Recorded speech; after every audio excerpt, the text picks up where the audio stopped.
Hello Horror Hounds, welcome to my horror house.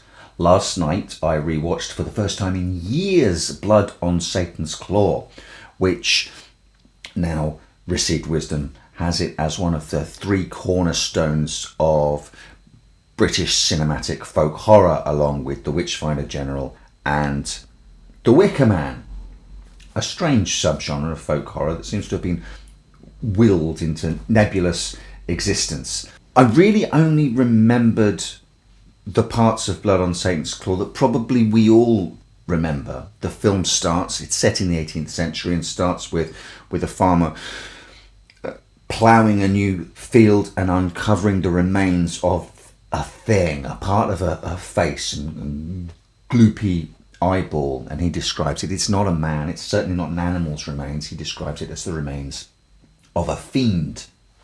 And the uncovering of this fiendish remains is the catalyst for a sort of satanic influence to spread through the village, and the formation of a cult in honor of this creature, which later on is named as Behemoth. And the cult is led by a teenager called Angel Blake. Rewatching it, there is more to the film than that, much more. But what also surprised me is, for a film that's held as such a seminal piece of work in a much investigated subgenre, the dirty little secret of Blood on Satan's Claw does seem to me to be, and I'm going to whisper this, it's not very good. There is loads in it that is excellent. It looks absolutely gorgeous. Most of it seems to have been set on location and out in the English countryside. You can't seem to point the camera anywhere in this film without giving us luscious images that are absolutely ingrained with the soul of the English countryside, that through which this evil ancient force has been exhumed. And isn't this the absolute staple, the mainstay, the beating heart of what folk horror is? No wonder then this is set up as an example of one of the titans of certainly British folk horror. Where Blood on Satan's Claw stands apart from its two cousins, Witchfinder General and the Wicker Man, don't have any supernatural elements in them at all. They are about people being horrible to people. They're about people with such deeply entrenched religious beliefs and fervour that they feel righteous in enacting terror and violence upon others. Whereas in Blood on Satan's Claw, there absolutely is a supernatural presence, and it's seen, and it's probably seen a little bit too much, if I'm being entirely honest. What surprised me on a rewatch is that Angel Blake's story isn't front and centre like I thought it was. It's not the pivot around which the entire film turns. We don't actually see her until the first act is done and dusted. And this is where all the fault lines of the film, I believe, start to show, and most of them are to do with narrative. And it was incredibly revealing to discover that this screenplay was originally conceived and intended to be an anthology, 3 standalone stories about the effects of this unearthed remains, which would be the commonality between all 3. And instead, that script was reworked to try and make one cohesive narrative, which I would suggest it has failed at. There is an inconsistency running all the way through Blood on Satan's Claw that you can't ignore, even though the highs the movie hits are incredibly high. The eerie, unsettling vibe throughout the entire movie is something it's hard to get outside of 1970s cinema. There's a sort of verite quality to it being actually outside and out in the countryside. There's a feeling of wrongness that pervades it, and I can absolutely see why, over the fullness of time, you would remember the good bits and forget all the many faults of the movie, so that it's very easy when people talk about it in such sanctified terms to nod and agree, because the good bits are exceptionally good. Not just the look of it, not just the feel of it. Patrick Wymark gives a superb performance. He plays the judge, the figure of greatest authority in the narrative, who, because of the patchy nature of the narrative, actually disappears for a large portion of the movie. His part was intended, as so many of these parts were at the time, was intended for Peter Cushing, who turned it down, and then it was offered to Christopher Lee, who turned it down, and then as is the case with these Tygon films, Amicus films, Hammer films, it's then offered to another great British character actor who always knocks it out of the park. And we've got so many fantastic Cushing and Lee performances. I nowadays find it more interesting to see what other actors do when they're given a chance. And Patrick Wymark is exceptionally strong here. Linda Hayden, who plays Angel Blake, gives a strong, the second strongest performance in the film, I would suggest. An awful lot of the film is put on her young shoulders, just not as much as I thought originally when I was remembering the film. Angel doesn't appear in the first act, which concerns a young man called Peter, who is bringing his fiancée to meet his aunt for the first time. Staying with the aunt is the aforementioned judge, Patrick Wymark. So these are people of means, and the young lady he is bringing there, Rosalind, to meet his aunt, is not. She's one of us, ladies and gentlemen. She is of the common stock, and she worries that she won't be good enough for his aunt, and he tells her not to worry. But lo and behold, she isn't good enough for the aunt or the judge, and they make her go and stay in the attic room overnight, and something happens to her overnight, and she's driven mad. And that whole section of the film I absolutely adore.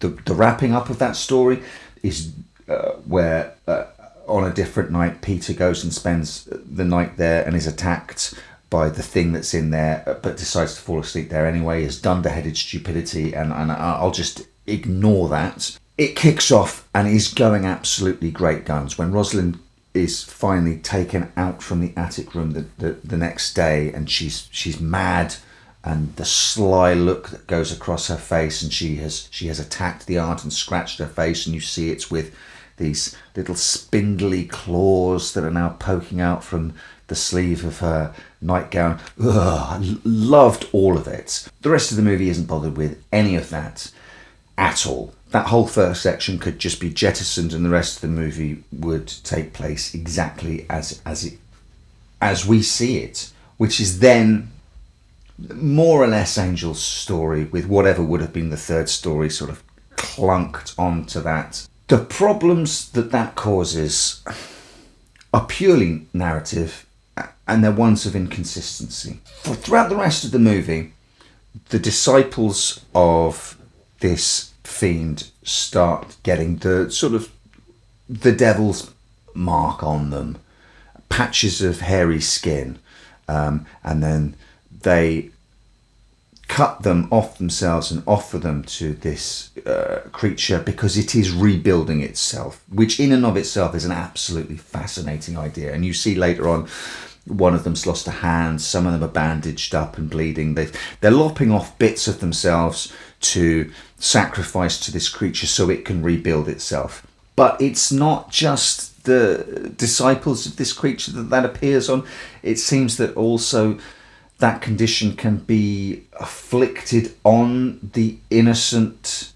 Some people might say that these inconsistencies are a positive in the film, and we shouldn't necessarily know how this supernatural stuff works, and it should be mysterious and strange and inconsistent, which is fine. I can get on board that. There's just whole sections of the film where not only am I sat questioning what's going on and why, but also questioning the decisions and behaviour of an awful lot of the characters in it. I mean, the worst offender is Peter, who goes back up into the attic room where his fiance went mad, is attacked by something, manages to fight it off, and then decides to promptly go to sleep to get attacked a second time.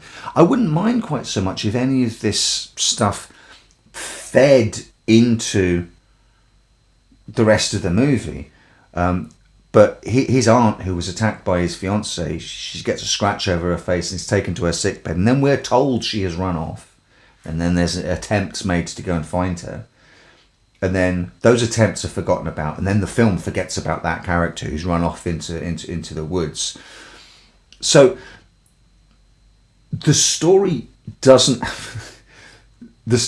have a decent enough skeleton to hang itself off. Sorry, I'm talking in I'm using the imagery of the film itself with trying to reconstitute this body. It is bitty and patchy, and it doesn't work on those terms. To my taste, for a film that excels in the eerie and strange, there are too many sections in it that are just exploitative for the sake of being exploitative. There's a very famous scene where young Angel Blake goes to the cleric of the village to try and seduce him, and this is all well and good, and this is this notion of temptation is absolutely of a piece with what's going on in the story. But it seems to be in the story to give an excuse for Linda Hayden, at the time 17, mind, to shoot a full frontal nude scene. There are ways of filming that scene without asking a 17-year-old girl to go fully frontally nude. Later on, one of Angel's friends is lured to the abandoned church where the cults do their rituals, and she's pretty graphically raped while everyone around watches, not only watches but gets off on it, and then she's murdered. And that sequence goes on for an awfully long time. It reminds me of the tree rape sequence in Evil Dead, which is there for shock and shock alone. And I'm minded that years later Sam Raimi said of the scene in his film that it was the product of an adolescent mind.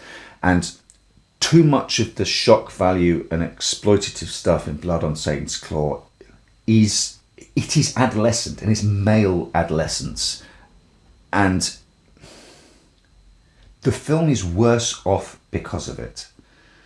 More is not better, and that an example of that is the creature itself, Behemoth, which at times, most of the time, we see in shadow and in pieces, and it's in a cowl. It is unmade and seems almost ashamed of its form until it becomes fully made. And at the very end, we get glimpses of its face, which the mask is pretty great and could look fantastic if you showed it in shadow and briefly, but it's out there in shots that go on for too long in unforgiving lighting, and it's only after a few seconds that it looks like a hokey papier-mâché mask with fur all over it, and the illusion is lost.